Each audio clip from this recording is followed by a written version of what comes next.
വയനാട് കായൽ സംരക്ഷണ സമിതിയുടെ ചെയർമാൻ ശ്രീ ആർ ശിവജി അവരുടെ സ്നേഹപൂർവ്വം ക്ഷണിക്കുക. ഈ യോഗത്തിൻ്റെ അധ്യക്ഷൻ മാനുവൽ ലക്സൺ,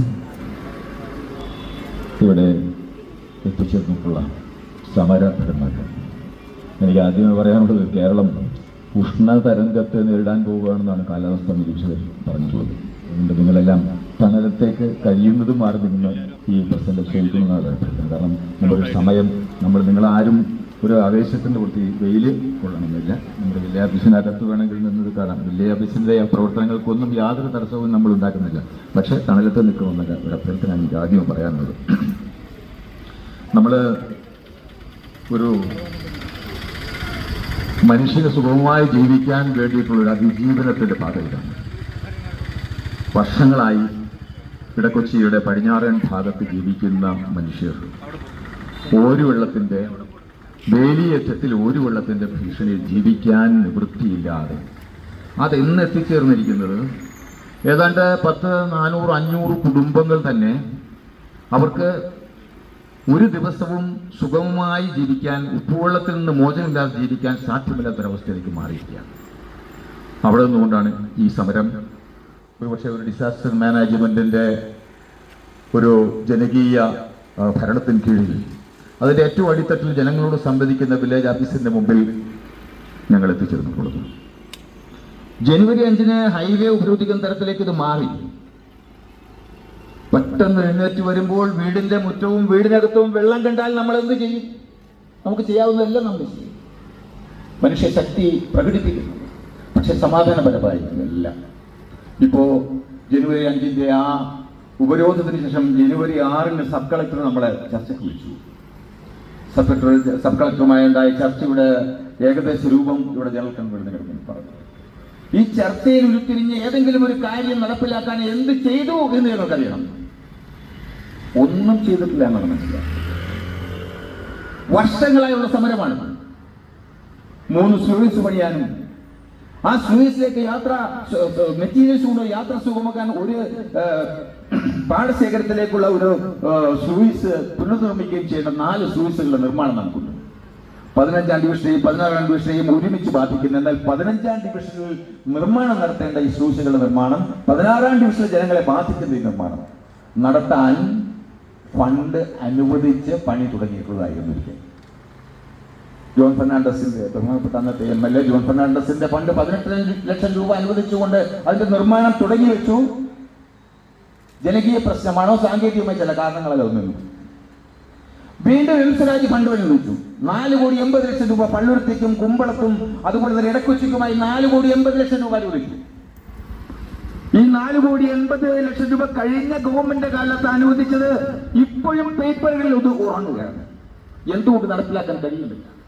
ജനങ്ങൾ ഇത്രയും കഷ്ടപ്പെടുമ്പോഴും ഈ ഫണ്ടിന്റെ ശരിയായ പൊസിഷൻ എന്താണെന്ന് നമ്മുടെ ജനകീയ സമിതിയുടെ ആളുകൾ കരുതലും കൈത്താങ്ങുമെന്ന ഗവൺമെന്റിന്റെ ജനങ്ങളുമായുള്ള സംവേദനത്തിൽ ഉന്നയിക്കുകയും അവിടെ ഇത് ഡിവൈഡ് ചെയ്ത് കുമ്പളത്തിനും ഇടക്കൊച്ചിക്കും പള്ളുരുത്തിക്കും ഡിവൈഡ് ചെയ്ത് നൽകാനുള്ള തീരുമാനമെടുക്കുകയും ബഹുമാനപ്പെട്ട MLA കെ ബാബു അവരുടെ നേതൃത്വത്തിൽ ഇപ്പോൾ അത് ഇടക്കൊച്ചിക്ക് മാത്രമായി 1 കോടി അനുവദിപ്പിക്കാമെന്ന് പറഞ്ഞുകൊണ്ട് നടപടികളുമായി മുന്നോട്ട് പോകാൻ. ഈ നടപടികൾ പൂർത്തീകരിക്കാൻ എന്താണ് താമസം? ഇതാണ് ഞങ്ങൾക്കറിയേണ്ടത്. ഒരു മനുഷ്യന്റെ ജീവിതത്തിൽ ഏറ്റവും വലിയ സ്വപ്നമാണ് ഒരു വീട്. ആ വീട് ഉപ്പുവെള്ളം കയറി തെള്ളി നശിക്കുന്നത് കണ്ടാൽ ആർക്കെങ്കിലും സഹിക്കാൻ കഴിയുമോ? തന്റെ കുട്ടികളെ പഠിപ്പിക്കാൻ വേണ്ടി നമുക്ക് ഉപ്പുവെള്ളത്തിലൂടെ നീതി വേണം പഠിപ്പിക്കാൻ. ഒരു യുവാവിന്റെ സ്വപ്നമാണ് ഒരു ബൈക്കൽ വാഹനം. ഉപ്പുവെള്ളത്തിലൂടെ സഞ്ചരിക്കുന്ന ഈ വാഹനങ്ങൾ കൊറോഷൻ പിടിപെട്ട് ഈ വാഹനങ്ങൾ നശിക്കുന്ന അവസ്ഥയിലേക്ക് ഒരു പ്രദേശത്തെ മുഴുവൻ വാഹനങ്ങൾ മാറുകയാണ്. ഇന്നത്തെ ഒരു ഡിപ്പാർട്ട്മെന്റ് തലവനൊരു ജനപ്രതിനിധി ഇന്നോവ ക്രിസ്റ്റയിൽ കുറഞ്ഞൊരു കാറിന് കേരളത്തിൽ സഞ്ചരിക്കുന്നുണ്ടോ?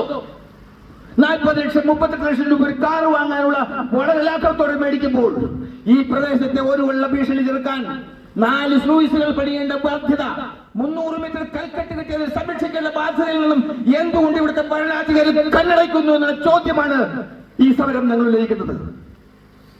ഇതിനെ ലാഘവത്തോടെ നിങ്ങൾ കാണരുത്. ആഗോള താപനം ഒരു ആഗോള പ്രതിഭാസമാണെന്നുള്ള കാര്യം നമുക്ക് എല്ലാവർക്കും അറിയാം. സമുദ്രനിരപ്പ് ഉയരുന്നുണ്ട്. ഈ സമരത്തിലാണ് ഉയരുന്നത് inter governmental panel for climate ചേഞ്ചിന്റെ ലോകത്തെ മുഴുവൻ ശ്രദ്ധ പിടിച്ചു പറ്റുന്ന റിപ്പോർട്ടുകൾ നമ്മുടെ മുന്നിലുണ്ട്. പക്ഷേ ഈ റിപ്പോർട്ടുകളെല്ലാം ഉള്ളപ്പോഴും ഓരോ പ്രദേശത്തിന്റെയും ഭൂപ്രകൃതി അനുസരിച്ച് ആ പ്രദേശത്ത് സംരക്ഷിക്കാനുള്ള ബാധ്യതയും ഉത്തരവാദിത്തവും താൽക്കാലികമായി ഗവൺമെന്റ് ഏറ്റെടുക്കുന്നുണ്ട്. ഇവിടെ ഉദാഹരണമുണ്ടല്ലോ, എത്ര ഉദാഹരണങ്ങൾ. വല്ലാർപാടത്ത് സംരക്ഷണം എത്തി കിട്ടിയിട്ടുണ്ട്. താന്തോന്നിയിൽ അടുത്തൊരു സംഭവം, താന്തോന്നി തുരുത്ത്, എറണാകുളം ഹൈക്കോടതിയുടെ തൊട്ടടുത്തുള്ള താന്തോന്നി തുരുത്തിൽ ഒരു വലിയ സംഭവം. അടുത്ത ജനങ്ങൾ 60-65 കുടുംബങ്ങളുള്ള ജനങ്ങൾ ജിഡാ ഓഫീസിനകത്ത് കയറി സമരം ചെയ്തു. അവിടെ വന്നു ജനപ്രതിനിധികൾ. എറണാകുളത്തിന്റെ ചുമതലയുള്ള ബഹുമാനപ്പെട്ട രാജീവൻ MLA മിനിസ്റ്റർ ഇടപെട്ടു. അദ്ദേഹത്തിന്റെ നേതൃത്വത്തിൽ ചർച്ച ചെയ്തു. 6 കോടി രൂപ അനുവദിച്ചുകൊണ്ട് ഈ തുരുത്തിന് 3 മീറ്റർ വീതിയിൽ സംരക്ഷണ ഭിത്തി കെട്ടാനുള്ള തീരുമാനമെടുത്ത് അതിന്റെ ജോലി തുടങ്ങുന്ന അവസ്ഥയിലേക്ക് എത്തിയിരിക്കുന്നു. ഞങ്ങളുടെ ആവശ്യവും വളരെ ലളിതമാണ്.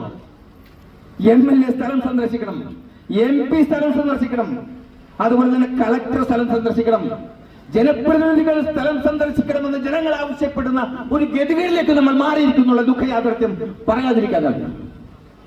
ഒരു പ്രദേശത്തെ ജനപ്രതിനിധികൾ കേന്ദ്ര ഭരണവുമായി ബന്ധമില്ലാത്തവരാകുമ്പോൾ അവരുടെ സ്വാഭാവികമായ ജനാധിപത്യമുണ്ട്. അതിവിടെ സംഭവിച്ചുകൂടാ. നമ്മൾ ഈ സമരം ഏറ്റവും ശ്രദ്ധിക്കേണ്ടത്, ഇവിടെ നമുക്ക് രാഷ്ട്രീയമില്ല. എല്ലാ രാഷ്ട്രീയ കക്ഷികളും ഇതോടൊപ്പം തോളോട് തേർന്നുകൊണ്ട് പൊരുതണം. ഈ ഇടക്കൊച്ചിയുടെ ഈ ഒരു കെടുതിയിൽ നിന്നും ജനങ്ങളെ ബോധിപ്പിക്കാൻ. അതിൽ രാഷ്ട്രീയ നിറം, മറ്റു വിഭാഗത്തിലുള്ള നിറം നോക്കാതെ എല്ലാവരും ഒരുമിച്ച് ചേർന്നുകൊണ്ട് ഈ വിപത്തിനെതിരായി, ഈ വെള്ളക്കെട്ടിന്റെ ദുരിതത്തിൽ നിന്നും ഇടക്കൊച്ചിയിലെ ജനങ്ങളെ മോചിപ്പിക്കാനായി ഈ യജ്ഞത്തിൽ പങ്കാളികളാകണമെന്നാണ് എനിക്ക് പറയാനുള്ളത്. നിങ്ങൾ പറഞ്ഞല്ലോ, ഇവിടെ വേമ്പനാട്ടുകാർ സമിഷന്റെ ചെയർമാൻ എന്ന നിലയിൽ കൂടിയാണ് ഞാൻ നിങ്ങളുടെ മുന്നിൽ. കഴിഞ്ഞ ജനുവരി 19 ഹൈക്കോടതിയിൽ റിട്ട് ഫയൽ ചെയ്തിട്ടാണ് നിൽക്കുന്നത്. ഇവിടെ റെയിൽവേ വികസനത്തിന്റെ ഭാഗമായി 4 റെയിൽവേ പാലങ്ങൾ പുഴയിലൂടെ വരുന്നു. സമാന്തര പാലം റെയിൽവേ ഇരട്ടിപ്പിക്കുന്നതിന്റെ ഭാഗമായി അത് 1 കിലോമീറ്റർ നീളമുള്ള പാലം ഇപ്പോൾ നടന്നുകൊണ്ടിരിക്കുന്ന നിർമ്മാണം. ആദ്യത്തെ ഫയൽ ഒന്ന് താത്തിക്കഴിഞ്ഞു. ഈ ഫയൽ താഴ്ത്തുമ്പോൾ 70 മീറ്റർ ആഴത്തിലേക്കാണ് ഒരു ഫയൽ പോകുന്നത്. ഒരു തൂണ് നിൽക്കുന്നതിന് ഒരു 4 ഫയലെങ്കിലും 4 കുറ്റികളെങ്കിലും വെള്ളത്തിനടിയിലേക്ക് പോയി അതിന്റെ ഒരു പ്ലാറ്റ്ഫോമിലാണ് ഒരു തൂണ് ഈ റെയിൽവേ പാലം നിലനിർത്തുന്നത്. ആ 4 തൂണുകൾ താഴേക്ക് 70 മീറ്റർ ആഴത്തിൽ പോകുമ്പോൾ ഏകദേശം ഒരു 1 മീറ്റർ ഡയറുള്ള തൂണുകൾ താഴുമ്പോൾ ഈ 70 മീറ്ററിൽ നടക്കുന്ന എക്കലും ചെളിയും പുഴയിലേക്ക് തന്നെ കലക്കി വിടുന്ന ഒരു എഞ്ചിനീയറിംഗ് സംവിധാനമാണ് ഈ പാല നിർമ്മാണത്തിൽ അവലംബിച്ചു പോകുന്നത്. അത് ഇതിന് മാത്രമുള്ളതല്ല. എല്ലാ പാലങ്ങളും നിർമ്മിച്ചപ്പോൾ ഈ പാലക്കാലുകളായി കുഴിക്കുമ്പോൾ പുറത്തേക്ക് വരുന്ന എക്കലും മണലും പുഴയിൽ തന്നെ നിക്ഷേപിച്ചുകൊണ്ട് പുഴയുടെ ആഴത്തെ ഗണ്യമായി കുറച്ചു എന്നുള്ളത് യാഥാർത്ഥ്യമാണ്. 2023 കേരള യൂണിവേഴ്സിറ്റി ഓഫ് ഫിഷറീസ് സയൻസിന്റെ കുഫോസിന്റെ ഒരു പഠന റിപ്പോർട്ട് ഗവൺമെന്റ് നിയോഗിച്ചുകൊണ്ട് വേമ്പനാട്ട് കായലിനെ കുറിച്ചുണ്ടായി.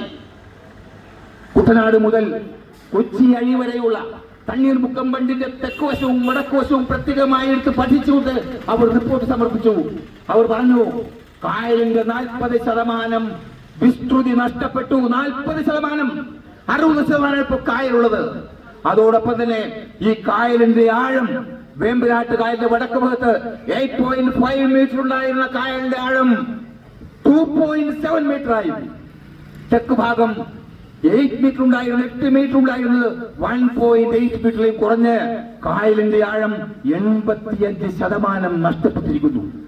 കായലിലെ ജലം ഉൾക്കൊള്ളുന്ന ശേഷി 15% എന്നുള്ള റിപ്പോർട്ട് 2023 തണ്ണീർമുക്കത്ത് ഗസ്റ്റ് അവിടെ വെച്ച് നടന്ന KTDC ഹോട്ടലിൽ വെച്ച ചടങ്ങിൽ ബഹുമാനപ്പെട്ട ഫിഷറീസ് മന്ത്രി ഏൽപ്പിച്ച ചടങ്ങിൽ ഞാനും ഒരു കാണിയായി സംബന്ധിച്ചിരുന്നു. ആ റിപ്പോർട്ട് എവിടെ? വേമ്പനാട്ട് കായലിനെ കുറിച്ച് ഇത്രയും ശരിക്ക് പഠിച്ച ഒരു റിപ്പോർട്ട്. ആ റിപ്പോർട്ട് വേമ്പനാട്ട് കായൽ നിലനിൽക്കുന്നു.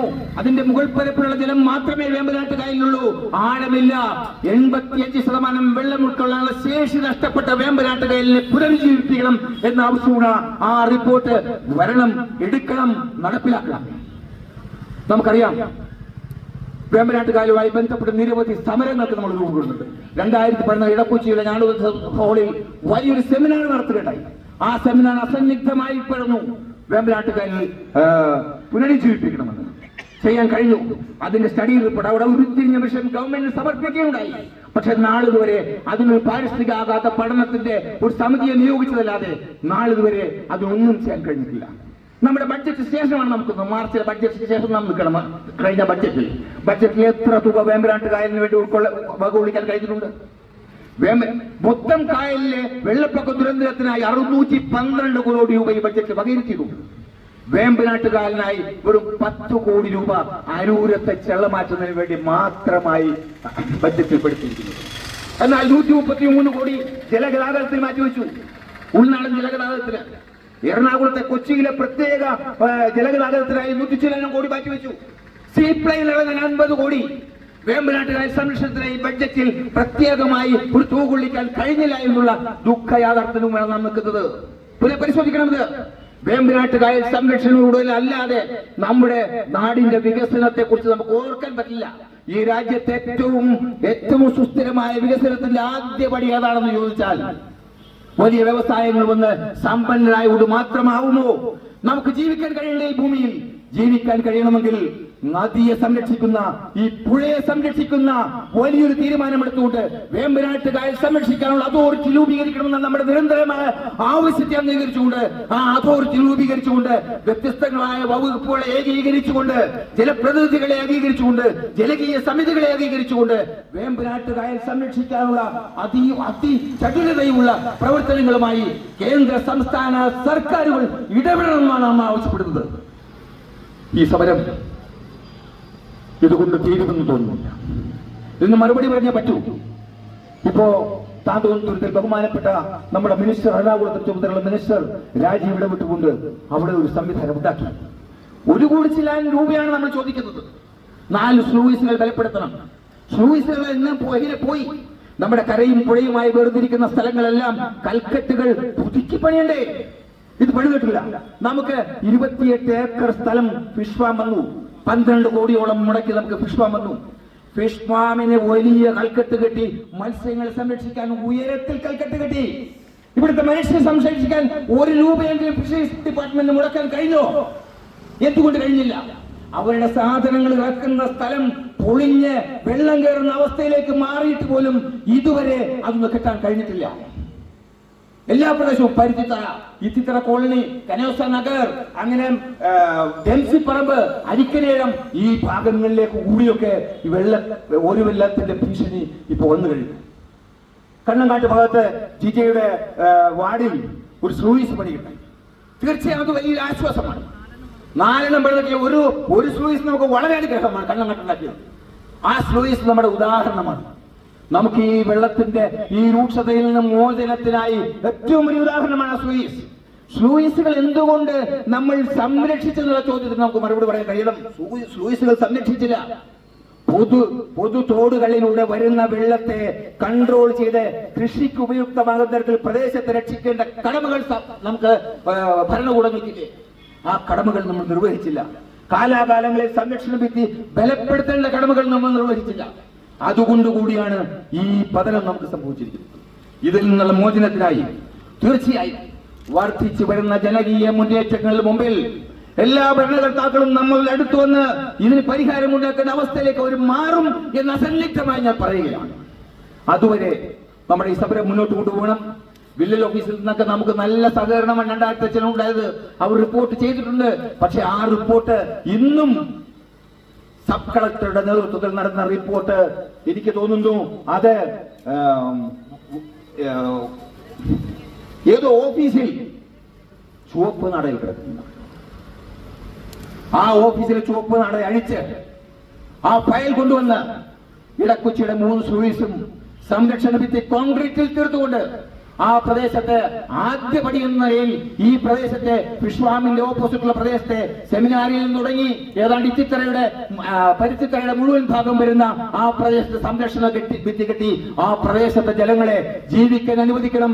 അതുവരെ വലിയ രീതിയിലുള്ള സമര പോരാട്ടങ്ങൾക്ക് തുടക്കം കുറിച്ചിരിക്കുകയാണ്. ഈ സമര പോരാട്ടങ്ങൾ അത് യാഥാർത്ഥ്യമാകുന്നത് വരെ തുടരണം എന്ന് പറഞ്ഞുകൊണ്ട് ഏറെ വലിയ വിശ്വാസത്തോടെ തീർച്ചയായും ഇതൊരു രാഷ്ട്രീയ വിഭാഗീയതകൾ വരുന്ന ഒരു സമരമായി ഒരിക്കലും മാറരുത് എന്നുള്ള അഭ്യർത്ഥനയോടെ എല്ലാവരും ഒരുമിച്ച് ചേർന്നുകൊണ്ട് എല്ലാ രാഷ്ട്രീയ കക്ഷികളും എല്ലാ പ്രസ്ഥാനങ്ങളും ഇടക്കൊച്ചിയിലെ എല്ലാവരും ഒരുമിച്ച് ചേർന്നുകൊണ്ട് ഈ ധർമ്മ സമരത്തിൽ നമുക്ക് പങ്കാളികളാകാം എന്ന് പറഞ്ഞുകൊണ്ട് ഞാൻ ഈ ധർണ സമരത്തെ ഔപചാരികമായി ഉദ്ഘാടനം ചെയ്യുന്നു. നന്ദി, നമസ്കാരം.